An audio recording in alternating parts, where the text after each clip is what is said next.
پر یہ انداز، یہ رنگ، یہ سچے لوگوں کا طریقہ تھا، دیانتدار لوگوں کا طریقہ تھا. انہوں نے اپنے ذوق کے ذریعے سے ہمیشہ قوم پر مثبت اثرات چھوڑے. اللہ ہمیں سمجھ عطا فرمائے. تو ایک تو کبھی بھی اہل فضل کی عزت میں کبھی بھی کمی نہ. آج ہم ذکر کر رہے ہیں نا امام حسین کا. امام حسین رضی اللہ تعالیٰ عنہ، میرے جیسے بندے کی تو زبان نہیں اس قابل نہیں کہ ان کا نام لے سکے. کہاں سیدنا امام حسن اور کہاں سیدنا امام حسین اور کہاں ہم لوگ. ہماری حیثیت ہے. ہم تو یہ تو وہ لوگ ہیں جن کا نام ذریعہ نجات ہے، جن کا تذکرہ ذریعہ نجات ہے. ان لوگوں کے ساتھ جب سے یہ بحث معاشرے میں بڑھی ہے نا، جب سے لوگوں نے شکوک بڑھا دی ہیں، آپ یقین کریں صحابہ اور اہل بیت کے ساتھ جو وارفتگی تھی نا لوگوں کی، وہ جو ذوق تھا، کسی کا بھی نام آتا تھا تو لوگ مچل جاتے تھے. اب تو کسی ایک کا ذکر شروع کرتے ہیں تو کانوں میں خارش شروع ہو جاتی، لوگوں کو پریشانی ہونے لگتی ہے کہ فلانے کا تذکرہ ہونے لگا. بھئی آپ کیوں پریشان ہو رہے ہیں؟ یہ سارے اسی دریائے محبت کی نہریں ہیں جس کو مدینے والے محبوب نے اپنے دست مبارک سے چلایا ہے. آپ کیوں یہ کام کرتے ہیں؟ کیوں انتشار کا سبب بنتے ہیں؟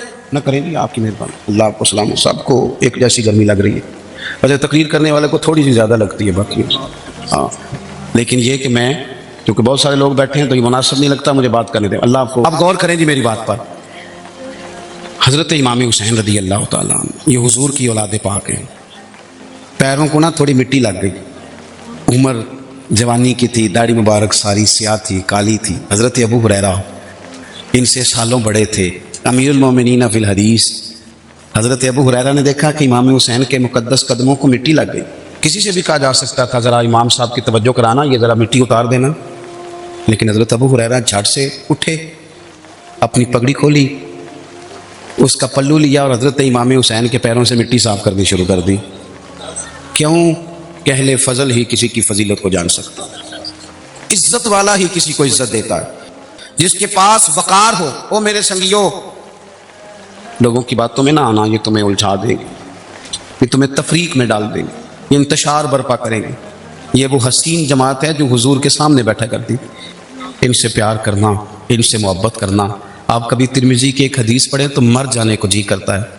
حضور نے فرمایا تھا میرے صحابہ کے بارے میں اللہ سے ڈرنا، میرے بعد انہیں اپنی زبانوں کا نشانہ نہ بنانا. کاش کوئی ان جملوں کا درد سمجھ سکے.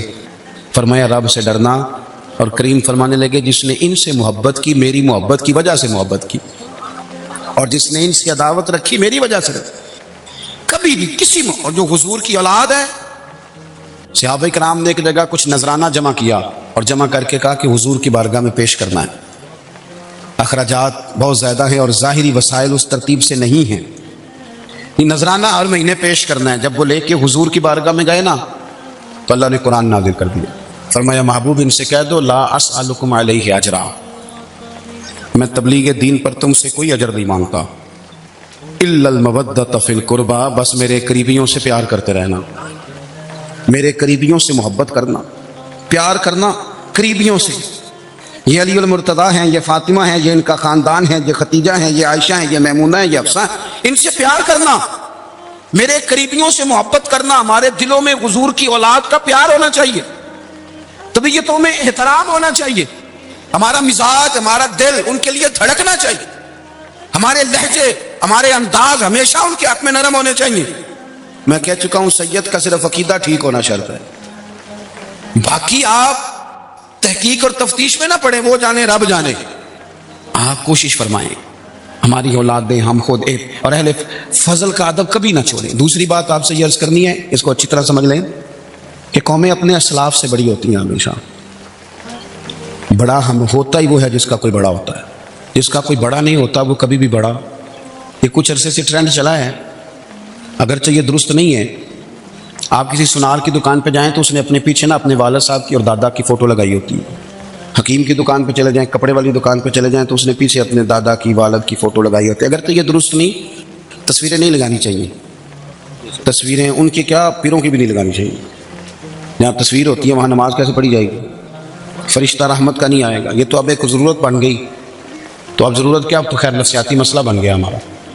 یہ نفسیاتی مسئلہ، یعنی سلام بعد میں فوٹو پہلے. یعنی سیانے سیانے لوگ اور یہ ہمیں ایسے کھیل تماشے میں لگایا گیا ہے کہ میں ڈھیر سارے لوگوں پر غور کرتا ہوں، پھر ان کے لیے دعا کرتا ہوں کہ یا اللہ ان کی مدد فرما۔ یعنی اس طرح کی حالت ہے کہ وہ زندہ ہی موبائل کے اندر ہے، ہر چیز ہی۔ مجھ سے ایک دفعہ ایک صاحب نے پوچھا، مولوی آج کل بڑے لڑ رہے ہیں، میں نے کہا وہ 4-5 جن کو آپ ٹی وی موبائل پہ دیکھتے ہیں، آپ میرے ساتھ آئیں، میں آپ کو 20 اور سینکڑوں شیخ الحدیث بتاتا ہوں جو سکون سے بیٹھ کر رسول اللہ کا دین پڑھا رہے ہیں۔ تو آپ مسئلہ صرف یہ ہے کہ ہم نے کل زندگی وہ سمجھ لیا جو موبائل کے اندر ہے۔ بہرحال وہ تصویر لگائی ہوتی ہے سنار نے بھی اور حکیم نے بھی اور ڈاکٹر نے بھی اور بہت سارے لوگوں نے کہ جناب اب یہ جو تصویر لگاتے ہیں تو اس کے پیچھے پوری حکمت ہوتی ہے۔ آپ ان سے پوچھتے ہیں یہ فوٹو کیوں لگائی ہے، تو وہ کہتے ہیں ہم یہ بتانا چاہتے ہیں کہ یہ کام آج نہیں ہم نے شروع کیا، ہمارا شجرہ پرانا ہے، ہمارے باپ دادا سارے یہی کام کرتے تھے، ہمارا خاندانی ورثہ ہے۔ وہ ثابت یہ کرنا چاہتے ہیں کہ ہم پیچھے سے ہمارا ایک سلسلہ آ رہا ہے۔ ساری دنیا اپنے اکابرین کو، اسلاف کو، بڑوں کو ان کے زور پر بڑا ہونا چاہتی ہے۔ یہاں کچھ لوگ ایسے آئے ہیں جن کے نزدیک معاذ اللہ صحابہ ہی ٹھیک نہیں تھے، اہل بیت ہی ٹھیک نہیں تھے۔ آپ اپنی سند کیسے مضبوط کریں گے؟ اگر وہ اولین جو حضور کے سامنے بیٹھتے تھے وہی ٹھیک نہیں تھے تو پھر ان سے ہو کے جو دین آگے آیا اس کو تم کیسے ٹھیک مانو؟ ساری چیزوں کو مشکوک کرنا چاہتے ہیں۔ ہمارے بزرگوں نے، امام بخاری نے، امام مسلم نے محنت کر کے حدیثیں تلاش کی، اصول بیان کیے کہ یہ حدیث صحیح ہے، متواتر ہے، حسن ہے، ضعیف ہے، کیا ہے، اس کے اصول اور قاعدے بیان کیے۔ اور جب انہوں نے خود پوری تحقیق کی، آپ تھوڑی سی، آپ مشکل بات نہیں کر رہا، تھوڑی سی آپ غور کریں گے، انہوں نے سینکڑوں میل کا سفر کیا، گھوڑوں پہ، پیدل، اونٹوں پہ، ریسرچ کر کے بتایا کہ یہ حدیث بالکل درست ہے، اپنی سند کے اعتبار سے، متن کے اعتبار سے یہ متواتر درجے کی ہے۔ انہوں نے پوری ریسرچ کی۔ پھر غور کریں کیا کہہ رہا ہوں، جب پوری تحقیق کر لی تھی تو پھر انہیں کہنا چاہیے تھا نا یہ نبی پاک نے فرمایا، کہنا چاہیے تھا نا کہ یہ حضور نے فرمایا، ہماری تحقیق ہے، حدیث درست ہے۔ لیکن کسی نے بھی ڈائریکٹ نہیں کہا۔ انہوں نے جب بھی کہا کہنے لگے حضرت عبداللہ ابن عمر فرماتے ہیں کہ حضور نے یوں فرمایا، حضرت انس بن مالک فرماتے ہیں کہ حضور نے یوں فرمایا، حضرت جناب سیدہ عائشہ صدیقہ فرماتی ہیں یوں حضور نے فرمایا، حضرت ابو ہریرہ فرماتے ہیں یوں حضور نے فرمایا۔ انہوں نے نا پہلے اس صحابی کا نام لیا جنہوں نے وہ بات اپنے سینے میں محفوظ کی۔ کیا بتایا انہوں نے ہمیں کہ ہم دنیا گھوم آئے ہیں، ریسرچ کر آئے ہیں، تلاش و بسیار کے بعد اس نتیجے پہ پہنچے ہیں کہ دین کا اصل فیض وہی ہے جو صحابہ اور اہل بیت کے سینوں سے ہو کے امت کو نصیب ہوا ہے۔ اصل فیضان وہ ہے جو وہاں سے ہو کے آیا۔ تو ایک بات تو یہ کہ اہل فضل کی عظمت، اور دوسری بات کہ اپنے اکابرین کے ساتھ جڑ کے رہنا، اور تیسری بات حضرت سیدنا امام حسین، حضرت امام حسن رضی اللہ تعالی عنہما، ان دو شہزادوں سے نا نبی پاک صلی اللہ علیہ وسلم نے جو محبت فرمائی ہے نا وہ بھی بڑی قابل دید ہے۔ حضور نے جو ان سے پیار کیا، کچھ لوگ ایسے ہوتے ہیں کہ جن سے انسان جب پیار کرتا ہے، محبت کرتا ہے تو وہ بات نا دور دور نکل جاتی ہے، بات پھیل جاتی ہے۔ ان کے ساتھ نا میرے نبی پاک کا خصوصی لگاؤ ہے۔ اس کا مطلب یہ نہیں کہ ہر نانا ہی اپنے نواسے سے پیار کرتا ہے، یہ معنی نہیں۔ رسول پاک علیہ السلام جو کام بھی کرتے ہیں اللہ کی وحی کے ساتھ کرتے ہیں۔ حضور کا ہر کام وحی خدا ہے، اپنی مرضی سے حضور کوئی کام نہیں کرتے۔ تو نبی پاک نے جو بھی کیا ہے وہ امت کے لیے نمونہ ہے۔ حسنین کریمین سے جو حضور کا پیار ہے، جو نبی پاک علیہ السلام کی ان کے ساتھ والہانہ محبت ہے، اعلیٰ حضرت بریلوی نے حدیث لکھی ہے، راوی حضرت عثمان غنی ہے رضی اللہ تعالیٰ عنہ۔ حضور سید عالم صلی اللہ تعالیٰ علیہ وآلہ وسلم نے نا گھر میں پیغام بھیجا، فرمایا فاطمہ سے کہو ذرا حسن حسین کو تو بھیجے۔ یہ سارا دن ہی حضور کے پاس رہتے ہیں، سارا دن ہی، لیکن وہ جو والہانہ پن ہے، جو محبت ہے، جو ان کے ساتھ محبوب کا خاص لگاؤ ہے، سیدہ سے کہو ذرا شہزادوں کو بھیجے، تھوڑی سی دیر ہو گئی آنے میں۔ اعلیٰ حضرت فرماتے ہیں یوں لگتا جیسے سیدہ فاطمہ کپڑے نہیں وہاں بدلنے لگتی بچوں کے، خوشبو نہیں لگانے لگتی، تھوڑی تیاری میں دیر ہو گئی تو محبوب نے نظریں جمائی ہیں اس حجرے کی طرف جہاں سے امام حسن اور حسین نے آنا ہے۔ رحمت کے عجب ہی جمیلے ہیں، حسنین یہاں پر کھیلے ہیں۔ تو دونوں شہزادوں جب دروازہ کھلا تو حضرت عثمان غنی کہتے ہیں بچے جب نکلے نا دونوں تو یہ کوئی 10 15 50 100 میل دور سے تھوڑی آ رہے ہیں، تو یہی رہتے ہیں محبوب کے قرب خاص میں، انہیں سایہ کرم ہر وقت نصیب ہے۔ لیکن نبی کریم علیہ السلام کا جو والہانہ پن ہے، جو ان کے ساتھ حضور کا رشتہ محبت ہے. جیسے ہی دونوں شہزادے آئے، حضرت عثمان غنی فرماتے ہیں محبوب نے مقدس گھٹنے زمین پہ رکھ دیے اور دونوں بازو کھول دیے.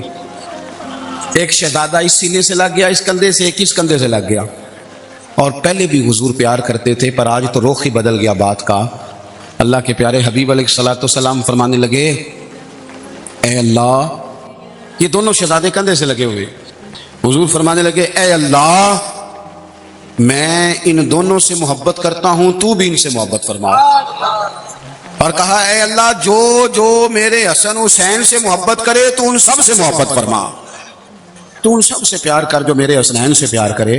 اللہ کے پیارے محبوب علیہ السلام کی محبت جب حضور کو، بھائی جس چیز کی طرف محبوب نے ایک دفعہ دیکھا ہے نا، وہ غار ثور میں حضور ایک دفعہ گئے ہیں، 3 دن قیام کیا، ایک دفعہ گئے. تو ہمارا تو کئی بار جانے کو دل کرتا ہے. جہاں حضور تھوڑی دیر قیام فرمائیں اس جگہ سے پیار ہو جاتا ہے. اور جن شہزادوں سے حضور اس والہانہ انداز میں